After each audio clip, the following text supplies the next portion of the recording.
Guys welcome to my channel dreams comes true. और आज का हमारा जो टॉपिक है लाइसोसोम। इससे पहले भी हम अपने ह्यूमन सेल स्ट्रक्चर में जो टॉपिक कवर कर चुके हैं उन्हें एक बार देख लेते हैं कि कौन कौन से टॉपिक हम देख चुके हैं। तो हमने देखा था definition of cell, structure of cell क्या होता है, ठीक है, सेल मेम्ब्रेन क्या होती है, उसका कंपोजिशन क्या होते हैं, फंक्शन क्या होते हैं सेल मेम्ब्रेन के, साइटोप्लाज्म क्या होते हैं, सेल ऑर्गेनेल्स क्या होते हैं, ठीक है। और सेल ऑर्गेनेल्स में हमने जो जो ऑर्गेनेल मतलब डिटेल में कवर करे वो एंडोप्लाज्मिक रेटिकुलम, गोल्गी एपरेटस और हमने करा था राइबोसोम। आज जो ऑर्गेनेल हम कवर करने वाले हैं वो है लाइसोसोम। लाइसोसोम बहुत ज़्यादा इम्पॉर्टेंट है for the exam purpose, theory basis, MCQ basis, her exam में क्वेश्चन पूछा जाता है। सो बिना टाइम वेस्ट करें हम अपना आज का टॉपिक स्टार्ट करते हैं। Lysosome. These are membrane-bound vesicular structure formed by the process of packing in the Golgi body. Firstly हमने जब सेल ऑर्गेनेल देखे थे तो हमने उसमें देखा था मेम्ब्रेन बाउंड ऑर्गेनेल्स होते हैं, कोई डबल मेम्ब्रेन होता है, कोई सिंगल मेम्ब्रेन होता है और कोई मेम्ब्रेनलेस, जैसे एंडोप्लाज्मिक रेटिकुलम डबल मेम्ब्रेन थी, राइबोसोम मेम्ब्रेन लेस था और लाइसोसोम सिंगल मेम्ब्रेन ऑर्गेनेल होता है। और हमने ये भी देखा था अपने लास्ट लेक्चर में कि जो गोल्गी बॉडी का मेन फंक्शन क्या होता है, फॉर्मेशन ऑफ लाइसोसोम। मतलब जो गोल्गी बॉडी और एंडोप्लाज्मिक रेटिकुलम में उनका कलेक्टिवली फंक्शन होता है कि फॉर्म करता है लाइसोसोम को।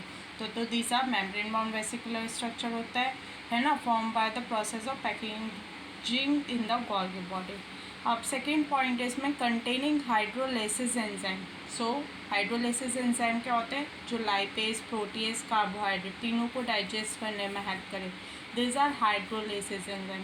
तो लाइसोसोम्स क्या है, वो कंटेन करता है hydrolysis enzyme like lipase, protease, carbohydrate. Optimally activate at the acidic pH 5। लेकिन एक्टिवेट कब होते हैं, जब उनका pH 5 होता है, एसिडिक pH होता है, ठीक है। These enzymes are capable of digesting carbohydrate, protein and nucleic acid. Lysosomes जो एंजाइम कंटेन करता है वो किसके लिए कैपेबल होता है, डाइजेस्ट करने के लिए carbohydrate, protein, nucleic acid. With the exception of mammalian RBC they were reported from all animal cell. अगर हम एक्सेप्शन की बात करें मैमेलियन आरबीसी के अलावा ये सारे एनिमल सेल्स में प्रेजेंट होते हैं। अगर हम गोल्गी एपरेटस की बात करें तो उसमें भी हमने देखा था कि गोल्गी एपरेटस मैमेलियन आरबीसी में नहीं मिलती, बाकी सारे सेल्स में मिलती है। तो लाइसोसोम्स भी एक्सेप्शन है, मैमेलियन आरबीसीज में नहीं मिलती, बाकी ऑल द सेल्स में लाइसोसोम प्रेजेंट होते हैं। अब हम टाइप्स ऑफ लाइसोसोम्स की बात करें तो ये 4 टाइप के लाइसोसोम्स होते हैं, प्राइमरी, सेकेंडरी, रेजिडुअल और ऑटोफेजिक लाइसोसोम्स। अब वन बाय वन हम इन्हें देखते हैं कि क्या होते हैं। फर्स्टली प्राइमरी लाइसोसोम्स और storage granules. They are newly formed lysosomes, enzymes are in active form. अगर हम प्राइमरी लाइसोसोम्स की बात करें ये न्यूली फॉर्म लाइसोसोम्स होते हैं और जो एंजाइम्स होते हैं इनके इनएक्टिव फॉर्म में प्रेजेंट होते हैं, ठीक है। फिर सेकेंड आता है आपका सेकेंडरी लाइसोसोम्स और हेट्रोफेगोसोम्स। These lysosomes formed by the fusion of primary lysosomes and phagosomes, ठीक है। प्राइमरी लाइसोसोम्स हमने देखा न्यूली फॉर्म लाइसोसोम्स होते हैं, इनएक्टिव फॉर्म होते हैं। सेकेंडरी लाइसोसोम हेट्रो मतलब 2 चीज़ों से मिलकर, कौन कौन सी, प्राइमरी जो लाइसोसोम्स होते हैं और जो आपके फेगोसोम्स होते हैं। फेगोसोम्स जो सेल वैक्यूल्स में प्रेजेंट होते हैं, विद इन फेगोसाइटोसिस की तरह वर्क करते हैं, ठीक है। तो ये इन दोनों के फ्यूज़न से मिलता है और इसमें जो एंजाइम्स है वो एक्टिव फॉर्म में प्रेजेंट होते हैं। फिर थर्ड आता है आपका रेजिडुअल बॉडीज़। रेजिडुअल वर्ड जहाँ भी है that means indicate to some residual part, मतलब बचा हुआ पार्ट, ठीक है। Lysosomes containing undigested material are called residual body. जो लाइसोसोम्स कंटेन करते हैं कुछ अनडाइजेस्टेड पार्ट रिमेनिंग रह जाता है, सम रेजिडुअल बॉडीज़ कहते हैं। This may be eliminated bye exocytosis. ये एलिमिनेट किसके थ्रू होता है, एक्सोसाइटोसिस। एक्सोसाइटोसिस क्या करती है, जो एक्स्ट्रा सेलुलर फ्लूइड है उसके थ्रू ये एलिमिनेट कर देती है, जो पार्ट होता है एलिमिनेशन वाला, ठीक है। और फोर्थ है आपका ऑटोफेजिक लाइसोसोम्स और autophagosomes. Lysosome containing cell organelle to be digested are known as autophagosome. That's the reason lysosomes also called suicidal bags of cells. अब जो ऑटोफेगिक लाइसोसोम्स और ऑटोफेगोसोम्स क्या है, जब स्टार्वेशंस होता है हम ह्यूमन बॉडी की जब खुद की सेल स्टार्व होती है ना, तो वो अपने ही ऑर्गेनल्स को खा जाता है ना। तो इसीलिए लाइसोसोम को हम सुसाइडल सेल भी कहते हैं। ये कई बार एमसीक्यूज़ में पूछा जाता है, तो मैं एक बार आपको ब्रीफली रिवीजन देती हूँ, मतलब शॉर्टकट में, सॉरी, कि प्राइमरी लाइसोसोम्स न्यूली फॉर्म होते हैं, इनएक्टिव फॉर्म होते हैं, फिर सेकेंडरी में ये प्राइमरी और फैगोसोम से मिलकर बन जाते हैं। तो जब ये फैगो और सोम और प्राइमरी लाइसोसोम के फ्यूज़न से बनते हैं तो ये एंजाइम्स में एक्टिव फॉर्म में हो जाते हैं, जिसकी वजह से जो कार्बोहाइड्रेट, प्रोटीन है ना, इन सबको फैगोसोम मतलब उन चीज़ों को जो डाइजेस्ट करना होता है वो डाइजेशन में हेल्प करते हैं। फिर डाइजेशन करने के बाद कुछ पार्ट रिमेनिंग रह जाता है, उनको ये एलिमिनेट करता है बाय एक्सोसाइटोसिस।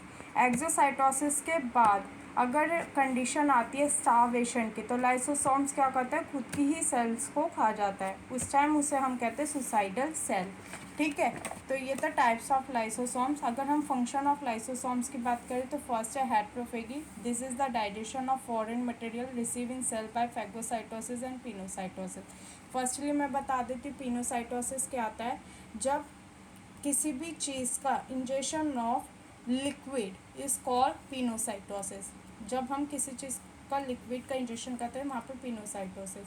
तो कोई भी फॉरेन मटेरियल जो रिसीव होता है सेल्स में, तो उसे जो डाइजेस्ट करता है लाइसोसोम, वो किसके थ्रू करता है, फैगोसाइटोसिस और पिनोसाइटोसिस। अगर वो लिक्विड है तो पिनोसाइटोसिस और सॉलिड है तो फैगोसाइटोसिस। ठीक है।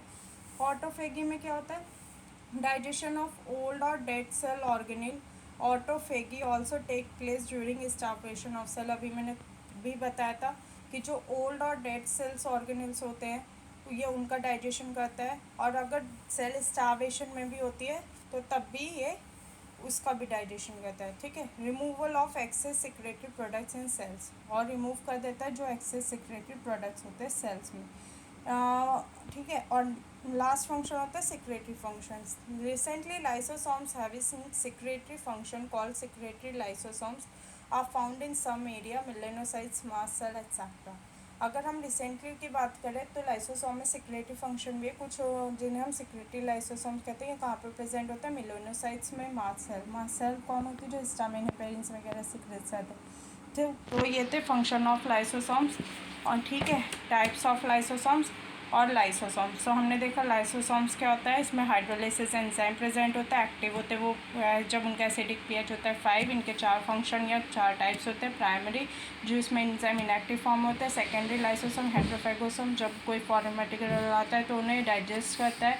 ठीक है। बाय फैगोसाइटोसिस और pinocytosis. Pinocytosis injection of liquid. Residual body को एलिमिनेट करता है बाय एक्सोसाइटोसिस। ऑटोफेगी, इसे सुसाइडल सेल्स भी कहा जाता है क्योंकि ड्यूरिंग स्टार्वेशन ये अपनी सेल को डाइजेस्ट कर लेता है। तो आई होप यू गाइज आपको लाइसोसोम्स समझ में आया हो। अगर कोई डाउट हो तो आप कमेंट सेक्शन में जाकर कमेंट भी कर सकते हैं।